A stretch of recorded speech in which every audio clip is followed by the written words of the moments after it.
O Lord of hosts, be with us, for we have none other help in times of adversity but thee. O Lord of hosts, have mercy on us. Dragons in the Bible here. So the original language terms, we're going to move through this document quickly. We're going to skip the whole section on the fire symbolism because I've already showed you guys that. But the primary Hebrew words involved are tannin or tannim, and it can mean serpent, dragon, sea monster, great reptilian creature, used for chaotic creatures, destructive beings, sometimes desert monsters. Appears approximately 14 to 15 times in the Hebrew Bible. Here's the few examples I could find: Genesis 1, Exodus 7, Deuteronomy 32, Psalm 74, Isaiah 27, and Jeremiah 51. In regards to the word for Leviathan, who, again, as I said, we'll look here, that dragons actually began as sort of sea monsters, a specific named chaos dragon, multi-headed, sea-dwelling, explicitly hostile, appears 6 times: Job 3, Job 41, Psalm 74, Psalm 104, and Isaiah 27.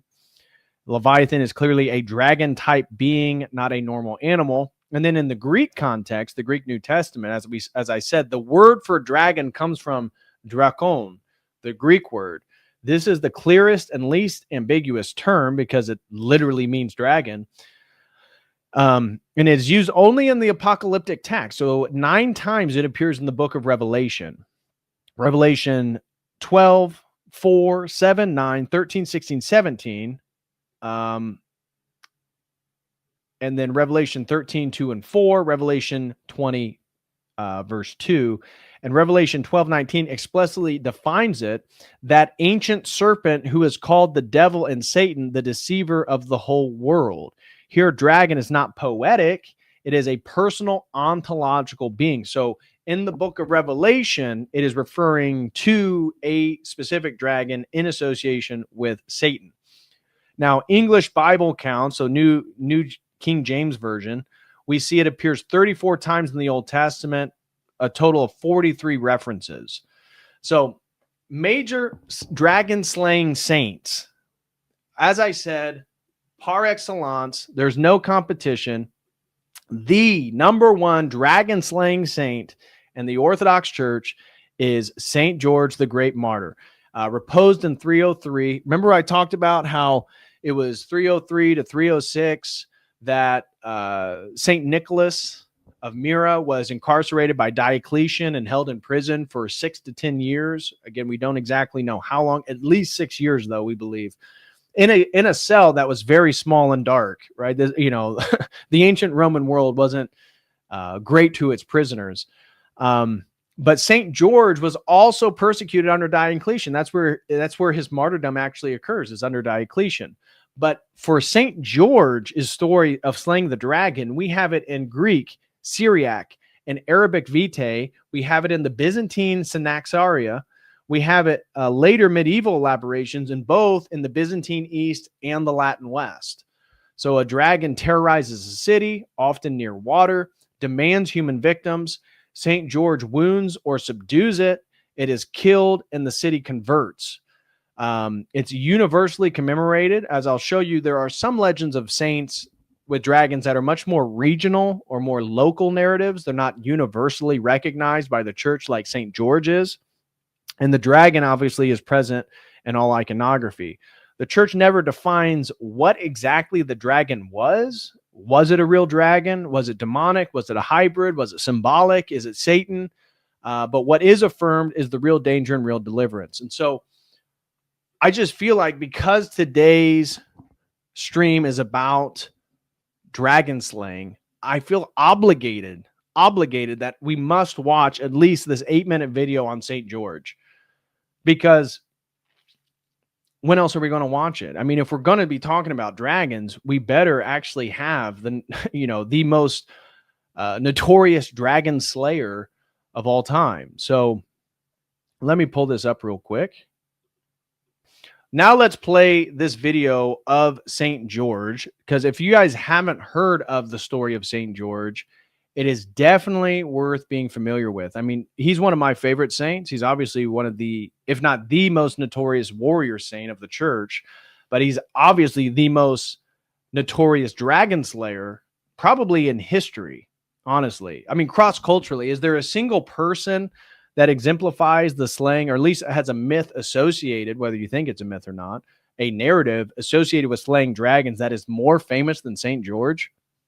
I can't think of one. So we're going to watch this isn't an Orthodox channel. I couldn't find a short Orthodox video. Tresagion Films has a good one on St. George, but it's like 20 some, almost 30 minutes long. I don't want to put you guys through that. I got so much other stuff I want to get into. So we're just going to watch this quick video, just in honoring of St. George, the great dragon slayer. Saint in the world. He is the patron of hundreds of cities around the world, and surely one of the most beloved saints among the Catholic and Orthodox churches. He is often portrayed riding a white horse and dressed as a Roman soldier piercing a dragon with a spear. St. George is an iconic character in the struggle between good and evil, representing courage, faith, and warding off adversity. Today's video shows us more about the amazing story of this saint loved by millions of people worldwide. Born in Cappadocia, Turkey, his story is steeped in legend and mystery. Born to Christian parents of Greek nobility, George was raised in a profoundly pious household, molding his faith and character from an early age. When he was 14, George suffered the loss of his father, who was a Roman legionary officer, something that impacted deeply on his life. He moved with his mother to Palestine, where his bonds with the Christian faith grew stronger. This stage in his life was marked by loneliness and the quest for a greater purpose, guided by his religious heritage. When he was 17, and following in his father's footsteps, George joined the Roman army. His military career took off in the imperial city of Nicomedia, in eastern Turkey. There, he showed courage and honor, qualities that quickly made him stand out among his peers. George's ability and loyalty did not go without notice, leading to his promotion to tribune and the highly prestigious rank of imperial guard under Emperor Diocletian. This appointment was not only a testament to his military prowess, but also showed the trust the powerful Roman emperor had in him. But Diocletian still revered the old Roman gods, and after having made an inquiry to the oracle, he began a widespread persecution campaign against the Christians. He destroyed churches and imprisoned priests. George's allegiance was challenged halfway through the anti-Christian campaign. George, steadfast in his faith, defied the emperor, rejecting the anti-Christian laws and openly declaring himself a Christian. This brave act of faith led to his imprisonment, and this decisive moment would define the rest of his life. When he bravely rebelled against Diocletian, St. George was locked up and subjected to... This is one of the terrifying tortures that the Romans use. They put St. George on a wheel like this, and then they had all these like knives, metal spikes that would tear flesh, and they would turn the wheel so that you would slowly they would have like knives, and you would be tied to it, and they would slowly turn it where it would cut you. And as it's going to talk about, there's the church describes these miracles that would occur, that every time they tortured St. George, he claimed Christ would visit him at night, and miraculously, many of his wounds would actually be healed. To unthinkable torment. According to accounts, he was forcibly fed poisons. His body was crushed between two wheels studded with metal spikes, and other cruel and inconceivable acts of torture. But miraculously, none of these atrocities took George's life, as he was protected by the Creator himself. Every night, Jesus is said to have come to heal his wounds, bolstering his faith and resilience. Although facing imminent death, George stood his ground in his belief, rejecting all of Diocletian's attempts to make him abandon his faith, including offerings of pardon and gifts such as land, money, and slaves. Having seen George's unwavering faith, Diocletian decided to have him executed. On April 23, 303, George was beheaded on the walls of Nicomedia. His death not only signaled the end of a devout and valiant life, but also the beginning of a legacy that would last for centuries. He became a Christian symbol of resistance, inspiring countless others with his fortitude and selflessness, despite extreme suffering. The well-known legend of how St. George faced a dragon only emerged in the 12th century, many years after his death.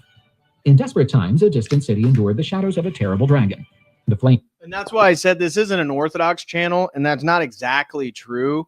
There were stories about well before the 12th century. So this is a non-believer. He's probably not familiar with the Orthodox tradition, but our tradition actually describes earlier the legend of St. George slaying the dragon. It doesn't just appear in the 12th century.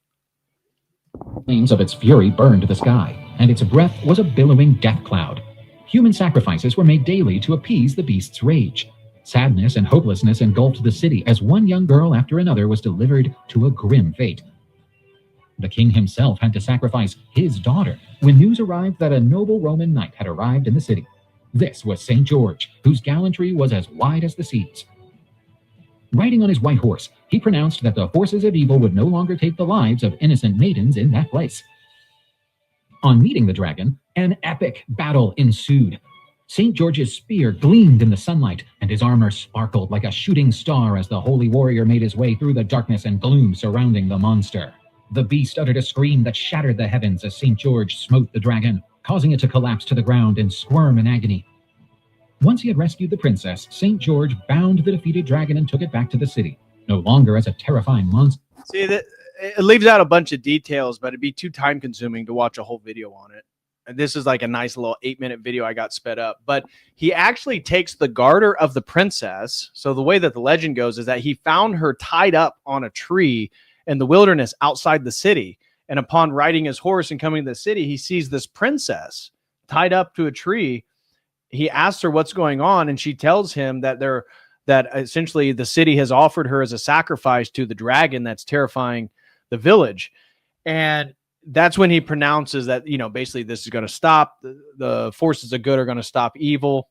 And when he subdues the dragon, he actually takes her garter, which again, symbol of virginity, wraps it around the head of the demon, of Satan, of the dragon, and then pulls it or guides it all the way back to the city to show the people that he has subdued the beast.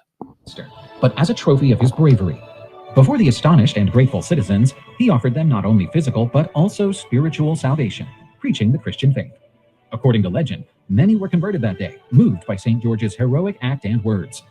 Having defeated the dragon, he refused any compensation, revealing his humility and generosity. He donated everything he was given to the poor, underlining his commitment to the Christian values of charity and material detachment. The story of St. George and the dragon became a symbol of courage, faith, and the triumph of good over evil, reverberating through the centuries, drawing inspiration from generations in their pursuit of heroes and miracles. St. George is England's patron saint, and his cross is featured on the nation's flag. During the famous 1425 Battle of Agincourt, where the English army faced the mighty French cavalry, both sides claimed to have seen a vision of St. George during the battle. Obviously, if he did appear, it was to help the English, who, despite being outnumbered, succeeded in humiliating the French. Between 306 and 337 AD, a church dedicated to St. George was built in Lida. It has been destroyed and rebuilt several times over the centuries. Churches dedicated to saints or martyrs were traditionally raised over their tombs. Although many churches throughout the world claim to hold St. George's relics, the Church of St. George in Lida is regarded as his final resting place. Okay, we're done with that video. I do want to share this one. We're not going to watch it, but I've gone through it, and this is basically it's just a collection of some of the examples of saints that dealt with dragons. It's kind of boring because I would just sit here and read it to you guys, but I do want to share it in case any of you guys want to watch it later. It's something I found and prep for the stream. So there's that video. Okay, let's go back to the document because I want to walk through you guys some of this stuff. So, okay, we talked about St. George. Other saints, St. Theodore Tiro, the recruit, early 4th century. His examples are in Greek hagiographies, military cult traditions. A dragon inhabits a spring or well, kills people and livestock. Theodore slays it, often after fasting and prayer. That's in Asia Minor and Cappadocia. Another St. Theodore, often actually presented together, again, paired with Theodore Tiro. Dragon terrorizes the countryside. Saint kills it publicly. He's a military saint, and his dragon is beneath his feet in the iconography of St. Theodore the Stratolates. And then Eastern saints with more localized dragon traditions. You have Saint Marina of Antioch. She is not a dragon slayer, but a dragon conqueror. The narrative is that she is swallowed by a dragon, often identified as Satan, burst forth unharmed by the sign of the cross. And then, of course, she's a saint. Shows dragon imagery used for spiritual combat, not a literal zoology per se. So, Saint Romanus of Rouen, 7th century, venerated in the East via shared pre-schism tradition, dwells near Syene, or the sign, floods and terrorizes the region. Saint subdues the dragon, townspeople kill it. And interesting thing I found is that this was believed to be the origin of gargoyles in Western Europe. It actually has to do with Saint Romanus. I wasn't aware of that. He's more prominent in Western traditions, but pre-schism and known in Byzantine sources. And then these are even more localized urban and civic dragon traditions. The Saint Sylvester of Rome, a dragon dwells beneath Rome. Its breath kills citizens, and Sylvester descends and binds it, meaning dragon linked to imperial pagan power. Defeat symbolizes Christianization of the city. Saint Donatus, dragon poisons a spring, saint kills it, and so forth. And then we have some desert ascetics that encounter some great beast, like Saint Anthony the Great and Athanasius's Life of Saint Anthony.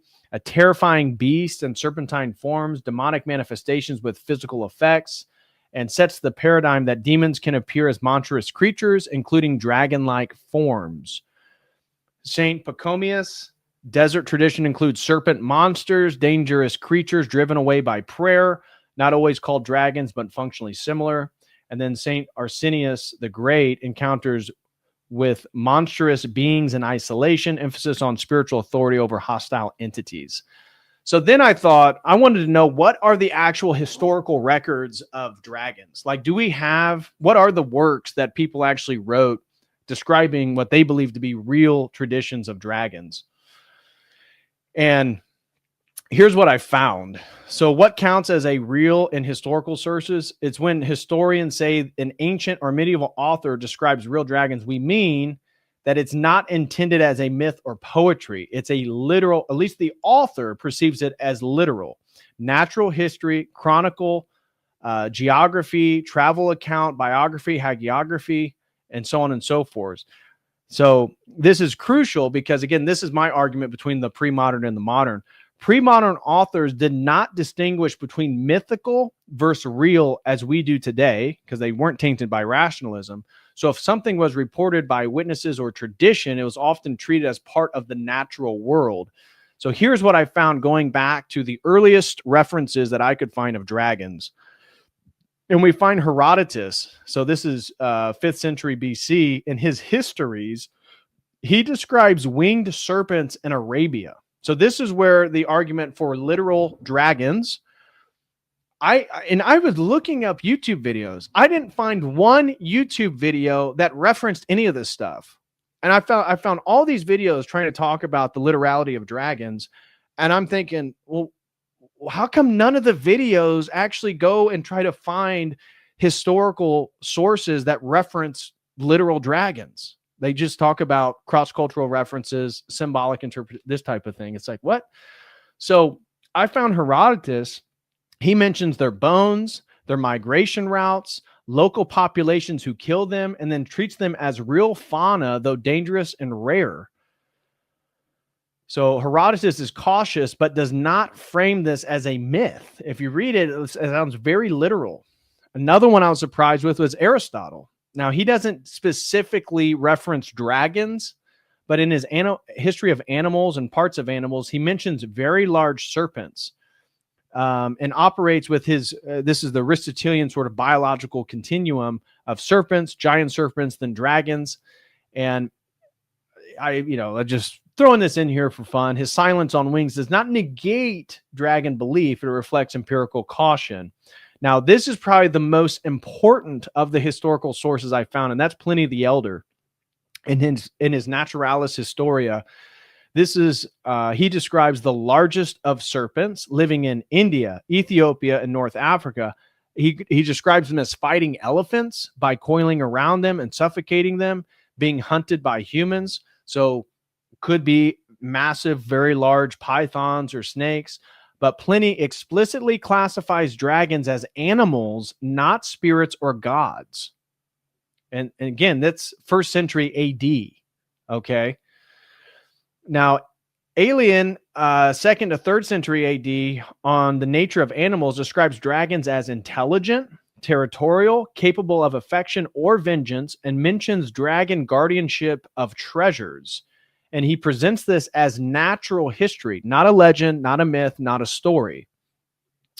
And then Near Eastern and Asian sources, the Indian epics, the Mahabharatas, the Puranas, the Ayurvedic text, Nagas, again, the serpent, semi-divine, anthropomorphized deity, is capable of interbreeding, territorial control, warfare with humans, not presented as metaphors. Indian cosmology assumes a plural inhabited world, not closed natural system. So that's another, at least for the Indians, they took that as a literal historical reference, not symbolic. Chinese historical examples, the Shiji, the record of grand historian, Han Dynasty natural histories, Tong and Song records. So that's what I was surprised is you find multiple dynasties. Now we talked about East Asia views these as auspicious, beneficent creatures that symbolize the authority of the emperor. But it is interesting. Now, maybe it's just part of tradition and culture, and it's tied with now the new dynasty is in the ruling power, and so they then present this as historical record. I'm not sure, but dragons are described as real animals, rare but observable. You can actually see them, and they're associated with rainstorms, rivers, occasionally captured or killed. Chinese scholars debated dragon physiology, not dragon existence, which is interesting. I found an example of Marco Polo, 13th century, in his work, The Travels, describes giant serpents in Southeast Asia, mentions their size, their hunting methods, local fear and avoidance, explicitly states they are real animals. And again, while he may exaggerate, he believed his account and described it very literally. Medieval European sources, Isidore of Seville, 7th century, in his Etymologia, defines dragons as the largest of serpents living in caves and deserts. And this text was the standard medieval encyclopedia. Dragons were thought as part of the natural world. Very interesting. The Anglo-Saxon chronicles, obviously Beowulf and stuff like that.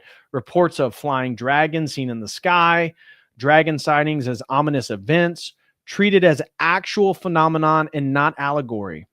The bestiaries of the 12th to 13th century, often moralized but based on earlier natural histories. Dragons described anatomically, wings, poison, habitat, used for education and not for fiction. Gerald of Wales, 12th century, mentions dragons and serpent monsters, treats them as rare but real, not mythologized, not symbolic. Early modern transitional sources, Ulysses Aldrovandi, 16th century, and his Serpentum et Draconum Historia, early zoologist, catalogs dragons, dragon skulls, preserved specimens, attempts actual classification. Now, this is 16th century, guys. Once we get into the 17th century, all this stuff's going to begin to disappear. And he presents this as not medieval fantasy, but proto-science. Conrad Gesner, 16th century, includes dragons, acknowledges uncertainty, does not dismiss their existence outright. And so, in regards to the historical record, yes, there are numerous historical writings across Greece, Rome, India, China, medieval Europe, and early modern science in which authors explicitly describe dragons as real living beings that were seen, killed, feared, and studied. Interesting stuff there. Now, the next section is getting into the origins of fire-breathing dragons. And this is what I was surprised by, is that how contextual it is. So fire-breathing dragons are not universal. The belief emerges relatively late and has concentrated geographically in basically Christian nations. And so you do find early references in some of the Indo-European heroic traditions, but it's mostly within the Christian context. So chronological development, prehistoric, early ancient period, no fire-breathing dragons. They're associated, giant serpents or dragons are associated with water, chaos, floods, fertility, poison. Again, many of the examples I discussed with the opening symbolism, Mesopotamia, Egypt, early China, Vedic India, there is no fire-breathing dragon. Now, by the Bronze Age, transition period, fire becomes associated with divine judgment, smithing and metallurgy, warfare, kingship. But dragons still kill by poison. They crush their prey. They guard treasure. They block rivers. They do not breathe fire. Once we get into the classical antiquity, so 800 BC to 400 AD, fire breathing emerges clearly for the first time. This is a critical turning point in the Greek world. The Greek term drakon initially means large serpent. By the time of the Hellenistic period, dragons began to be associated with burning breath, heat, and lethal vapors. Examples are the chimera of Homer and later Greek sources. It's not universal, but it is becoming established. In the Roman world, Romans intensified this imagery. Pliny the Elder, dragons primarily kill by constriction, but acknowledges burning heat and lethal exaltations. Roman military iconography begins associating dragons with destructive force. By the time of late antiquity and early Christianity, 4th to 7th century AD, fire breathing becomes theologically stabilized. We see the biblical apocalyptic influence, revelation. The dragon is associated with fire, destruction, judgment, hell. Fire becomes moral, eschatological, and punitive. Dragons now symbolize satanic power, tyranny, persecution. Fire is no longer natural. It is moralized. Early medieval period, 7th to 11th century, fire breathing becomes standard in Northern Europe. So Germanic, Norse, Beowulf's dragon especially breathes fire, burns villages, melts shields and swords. It's one of the earliest fully developed fire-breathing dragon accounts. By the time of the high medieval period, that's 12th to 15th centuries, fire-breathing dragons become dominant in Europe. Chivalric romance, hagiographies, bestiaries, art, and iconography. At this point, a dragon that does not breathe fire is unusual in Western Europe. And then geographic distribution is fire-breathing cross-cultural. Europe and Near East, yes. We find it in that context, as we already mentioned. One of the interesting things I had to dive into is I wasn't finding much explicitly on Russian dragons. And so I dove specifically into what is the Russian tradition of dragons and what do they look like? And this is what I found. Unlike many early dragon traditions, Russian dragons very clearly breathe fire. Fire is destructive, weaponized, associated with devastation of land and people. This aligns Russian dragons more closely with Beowulf's apocalyptic imagery and Christian demonology. The Zimy Gorinich is the archetypal Russian dragon. Sometimes has 3 heads, 6, 9, 12, breathes fire. It flies, dwells in mountains, near rivers, at borders between realms, terrorizes villages, kingdoms, and trade routes. The most famous legend within the Russian context is this Dobrynya Nikitich and his fighting the Zimy. This is the single most famous dragon slaying story in Russia. And just the narrative outline is the dragon terrorizes the land. It kidnaps women, sometimes a princess. It breathes fire, dwells near a river or a cave. And then Dobrynya confronts the dragon, is initially overwhelmed, prays. So we see the human evoking the transcendent power of God, invokes higher help, and then ultimately slays the dragon. So the dragon represents chaos, foreign domination, pagan or demonic power. And the hero restores order, justice, and social stability, mirroring St. George, St. Theodore, and Beowulf. In East Asia, no example of a fire-breathing dragon. Couldn't find any. So it's totally foreign to classical Chinese dragon lore. In India, it's limited. Fire imagery exists, but it's not central to the Nagas. Mesoamerica, no. Quetzalcoatl and Kukulkan, they are not fire-breathing deities. They're associated with wind, sky, civilization. Has feathers, signifies the union of opposites. Some people have speculated that the serpent archetype, at least in the Mesoamerican context, is essentially the unification of the most aerial entity, which is some type of like predatory bird, and then the lowest of entities, which is a serpent, and then they smash those two together to create Quetzalcoatl and their Mesoamerican dragon god. And they believed, is it auspicious for whom? He is auspicious for the state. Quetzalcoatl is auspicious for the state, for cosmic order, for ritual stability. But he's actually dangerous for individual human life, victims of sacrifice. Of course, we just talked about all the human sacrifice these civilizations participated in the last stream, and those outside ritual order, rare in Africa, and so on.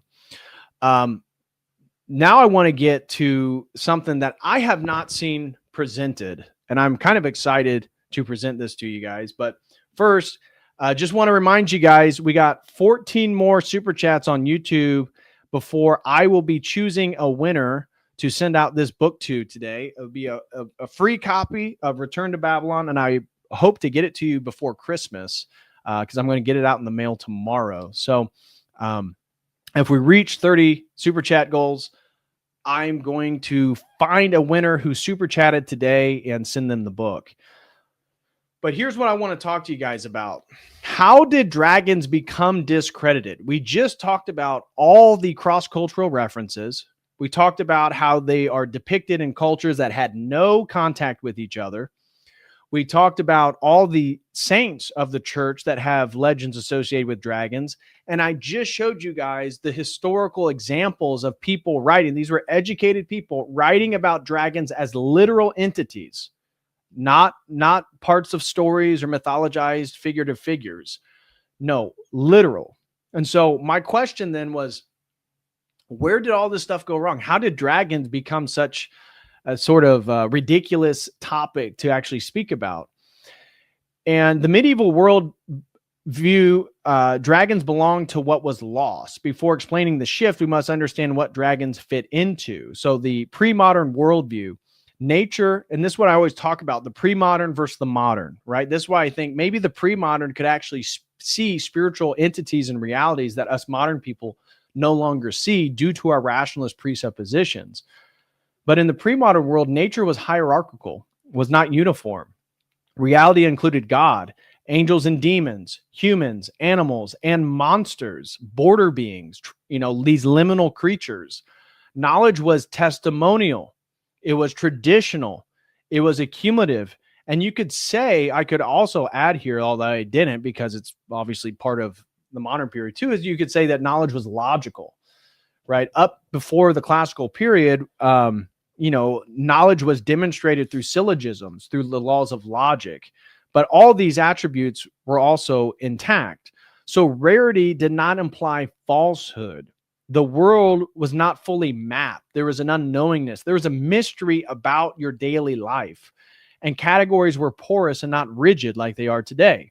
In this framework, dragons were possible. They were rare, they were local, they were dangerous, and they were marginal to ordinary experience. Nothing about this worldview required dragons to be common or provable by experiment. And this is where we start to get the first breaking of the entire history of dragon lore. It's the 17th century, the rise of mechanical philosophy. So, your guys' people, you guys know, Descartes, Galileo Galilei, Gassendi, Hobbes. Core claims is that nature is now viewed as a machine. And this is essential for the transition from the pre-modern to the modern worldview. The pre-modern viewed it as a spiritual reality, as mystical, as unique, interesting, filled with, non-rational or super-rational events, miracles, monstrous beings. But once we start getting into the age of science, nature is viewed as a machine, a mechanical operation that can be measured and can be sort of operated upon. Matter becomes passive, quantifiable, governed by laws. Only measurable properties become truly real. The consequences for dragons, they're too rare for experimentation, too exceptional for laws, too anomalous for mechanical causation. Therefore, not denied explicitly, quietly excluded as methodologically irrelevant. Dragons begin to fall outside what counts as legitimate knowledge.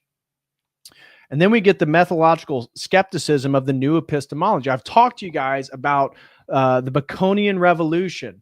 It's really hard to underestimate. I was telling Father Peter this when I was over on the Orthodox Ethos, is that this was a revolution in knowledge. What Francis Bacon put forth as the father of empiricism, or the father of modern science, was he believed what could be measured and averaged was real. And in his epistemological overturning of the scholastic Aristotelian world, he argued that knowledge is utilitarian. Knowledge is empirical, it's repeatable, and it's utilitarian, meaning it has utility. If you know something, you do something, you make something. And the fact that you can make something demonstrates your knowledge, right? It's the empirical repeatability concept, then put upon knowledge itself. Can you repeatably present that you know how to do something, therefore you make something do? This is what totally totally transformed European understandings of what knowledge was and what it did. And so he was interested in collections of systematical knowledge, right? We need to then measure everything. He has a famous quote talking about how we need to rape the secrets out of nature. And so ancient testimony becomes suspect. Wonders are then understood as just illusions of some sort, or superstitions, just folk superstitions of people. They're not as erudite. They're not as sophisticated and educated as the echelon of European society. And what are the consequences? Pliny and medieval encyclopedists lose all authority during this period. Eyewitness tradition collapses. Direct, contemporary, reproducible knowledge is the only thing that is important. And therefore, dragons are not refuted. They are downgraded to just rumor, mythological rumor. And so the new scientific institutions, the Royal Society, 1616, nullus in verba, take no one's word for it, becomes the motto of modern science. It has an emphasis on experiments, instruments, controlled observation. The effect: dragons cannot be summoned, they cannot be dissected, and they cannot be repeatedly observed. Therefore, they fail institutional criteria for knowledge. Dragons are not false, they are inadmissible. In the 18th century, the philosophical collapse of monsters, Enlightenment rational, Voltaire, Hume, core assumptions: reason alone judges reality. Nature is uniform, predictable, and law-governed. Exceptions imply error, not mystery. David Hume: testimony must always yield to probability. Miracles and monsters violate uniform experience. Therefore, reports of dragons are irrational to believe. The birth of modern taxonomy. Carl Linnaeus in the 18th century introduces fixed species, binomial classification. Reality must be ordered and exhaustively classifiable. Problem for dragons is there's no specimen, no stable species traits, no clear reproductive population. Dragons cannot be placed, therefore cannot exist within modern taxonomy. The elimination of the entire monster category, which is where we still get the Loch Ness monster, Bigfoot, right? All these kind of strange, cryptids that are so popular among conspiracy theorists. That entire category gets eliminated. And so medieval thought allowed monsters as boundary beings, rare exceptions, signs of divine judgment, and natural irregularity. Enlightenment thought rejected anything between natural and supernatural, normal and abnormal. Monsters become errors, malformations, and myths. And then the theological shift that accelerated this disbelief is obviously Protestant rationalism, rejection of hagiography, rejections of the lives of the saints, and really a rejection of miracle tradition. That's what I would argue. I mean, you ask the average Protestant, they probably say some of them would say they still believe in miracles, but they're suspicious of medieval sources in Catholic cosmology and Orthodox cosmology. They're just not as familiar with it. And so dragon slaying saints are recast as total allegory or dismissed as superstition. Dragons lose religious credibility first in Protestant regions. And then deism in the closed universe, deist assumptions: God creates the world and withdraws. No ongoing divine action, no miracles, no monsters. The universe becomes closed, self-sufficient, and predictable, therefore making dragons metaphysically impossible. And then the final blow, I argue, is the mapping of the world, 17th to 18th century, global exploration, cartography, colonial administration, natural surveys. Unknown lands shrink rapidly. Since dragons were always somewhere remote, when everywhere becomes mapped, there is nowhere left for them to hide. So again, this document is like stuff that we talk about over at the Logos Academy. So if you want access to stuff like these study guides, Go sign up. It's all in a huge playlist over there for anybody who wants access to these so they can look over them. Now I want to move into dinosaurs, right? Because why is it that if you believe in dragons, you're mocked and humiliated as some backward Neanderthal? But we're told that we're supposed to believe in dinosaurs. And so this is my attempt to actually provide a sort of internal critique of dinosaurs themselves. And so this is my first statement here. Are dragons and dinosaurs in the same category? Because we just talked about all this stuff and how the development of the modern world basically eliminates dragons, right? Well, why is it that we believe in dinosaurs so much? I argue the category dinosaurs, as currently understood, non-avian reptiles living 65 to 230 million years ago, is an interpretive construct built on fragmentary fossil evidence, heavy inference, artistic reconstruction, and assumptions about deep time that are not as empirically secure as often claimed. Many fossils attributed to dinosaurs may be misclassified, composite, exaggerated, or reinterpretable within alternative frameworks. So, argument one, fossils are fragmentary and reconstructions are speculative. So this is more of a philosophical critique of dinosaurs. The core claim: most dinosaur species are named from partial bones, teeth, vertebrae, or various fragments that they've discovered. Full skeletal mounts in museums are heavily reconstructed, contain casts, not originals, often rely on artistic interpolation. Therefore, if a species is defined from a few bones and reconstructed by analogy to modern animals, then the final dinosaur image reflects theory-laden reconstruction, not direct observation, and therefore are not actually scientifically verifiable. Supporting points critics emphasize, different paleontologists have produced radically different reconstructions of the exact same fossils.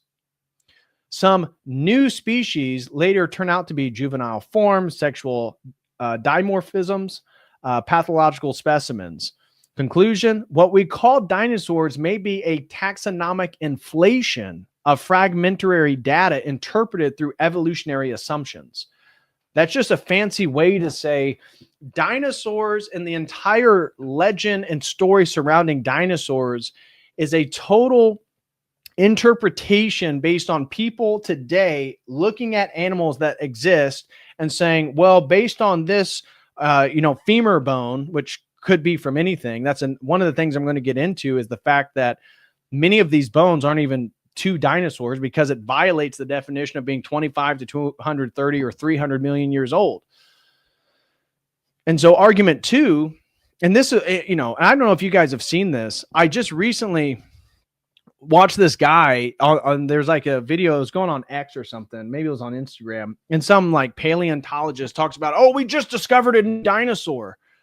And he admits, like, we just found these few fossils, right? And then he has this whole video presentation on what types of food it ate, how big, the range of how big and small they were, the behavior patterns between male and females, it's like, how did you get any of that stuff from a few broken pieces of bone? That makes zero sense. But the circular reasoning in dating fossils, this is a philosophical critique. So I'm not dealing with actual fossils that have been discovered. I'm doing more of a philosophical critique. But the core claim is fossils are dated by rock layers, right? Sediment layers. Rock layers are dated by the fossils. Therefore, index fossils are used to create data strata. The same strata then is used to date fossils. This creates a closed interpretive loop. You see, the fossils are used to tell you how old the ground layers are, but then the amount of ground layers they use to tell you how old the fossil is. So it creates this loop, this feedback loop on presuppositions. How the hell do you know how old the fossil is when you had to construct the dating of the fossil to describe the layers of sediment, and then through the layers of sediment, then you can classify how old the fossil is? That doesn't make sense. Critics argue radiometric dating depends on assumptions about initial conditions, assumes constant decay rates, cannot be directly verified for deep time. Fossils are rarely dated directly. Dates are often assigned to stratigraphic context, not measurement. Conclusion: dinosaur fossils are dated within a self-referential system, not by independent confirmation. Interesting. Argument number 3, questioning dinosaur bird transition. The core claim is that birds are living dinosaurs, and this rests on morphological similarity and phylogenetic interpretation. Critics argue that this is interpretive and not demonstrative. Key points: many feathered dinosaurs may be birds misclassified as dinosaurs. Preservation artifacts, collagen fibers mistaken as feathers, soft tissue claims. Then this is a big one. There are so many examples of dinosaur fossils and bones being discovered, and they still have blood vessels and proteins in them, which is impossible based on the timeline that we're told that dinosaurs existed. So that challenges deep time assumptions, no direct observation, and reptile to bird transformation, transitional reproductive systems. It assumes Darwinian evolution. It assumes Darwinian macroevolution. It then, by that nature, it forces you into the modernist paradigm, despite the empirical data not actually substantiating it. It's almost like a modern myth. Now, I'm not even here to say dinosaurs didn't exist. I'm just bringing up that this is a problem within their own worldview, that this is just my internal critique at a philosophical level. And this is where I follow up with the soft tissue and biomolecules and fossils. This is one of the most rhetorically powerful arguments used by skeptics. The core claim is soft tissues, collagen, blood vessel structures have been reported in dinosaur fossils. Proteins should not survive tens of millions of years under unknown chemical laws. Therefore, if organic molecules decay rapidly and dinosaur and fossils contain such molecules, then either decay rates are wrong or the fossils are much, much younger than they claim they are. Iron preservation hypothesis, experimental replication is limited, and the preservation window is far shorter than claimed fossil ages. Conclusion: soft tissue evidence is in tension with deep time dinosaur chronology. So that's where I'm not even saying dinosaurs don't exist or dragons didn't exist. I'm saying that the evidence for these are not very compelling. The evidence for dinosaurs are not very compelling. And in a sense, if we're only using empiricism, as I showed you the intellectual trajectory that essentially poo-poos and shoo-aways dragons, you very much could use the same epistemological framework of modern day empiricism and materialism to kind of shoo away some of the dinosaur stuff, or at least demonstrate it's not as logically plausible as they want you to believe it is. Argument 5, dinosaur fossils may represent known animals or misidentified megafauna. And this has been claimed that they use like whale bones and bones that they find near the ocean from sea creatures. And then they appropriate these and say, well, this is actually the the thigh bone of a T-Rex or a Velociraptor. Dinosaur may be an umbrella category masking large reptiles, could be dragons, extinct mammals, marine reptiles, or giant birds. Key points: some fossils originally classified as dinosaurs were later reassigned, and historical zoology shows frequent misclassification. Critics argue size inflation, reconstruction bias, and cultural expectation of monsters. Dinosaurs may be a conceptual category error, not a biological one. And number 6, historical absence of dinosaur discovery until the 19th century, which is really interesting, right? We have all these stories about dragons across the entire globe from civilizations that never met. And yet the first time we even hear about dinosaurs is like 1841. So no unambiguous dinosaur fossils were identified until the early 1800s, despite mining, quarrying, ancient civilizations. Critics argue, if dinosaurs were real and abundant, why is there no ancient descriptions? Why no classical taxonomy? Therefore, fossils were often ignored, misidentified, or mythologized about. But critics maintain the silence is still suspicious, right? Why is it only in the modern period that we hear about dinosaurs? And my last argument, and this is more of a cultural argument, and that's why I say it's probably the weakest of my arguments epistemologically, but it's something that people talk about and it should be addressed, is the cultural and institutional momentum of dinosaur science. Again, you could argue that Darwinian evolution is tied to it. The sort of redating the earth to do away with traditional religious cosmologies is part and parcel of it. But the core claim is that dinosaur theory is institutionally entrenched, financially supported, and resistant to any sort of paradigm change. Therefore, once a framework becomes dominant, dissent is filtered out, right? You are actually considered as a weirdo if you say dinosaurs don't exist. Think about that. We live in a time now, if you don't believe in dinosaurs, you're the weirdo. Alternative interpretations struggle for funding, and skeptics argue the narrative persists partially by a sort of cultural inertia, cultural momentum in regards to this whole dinosaur fiasco.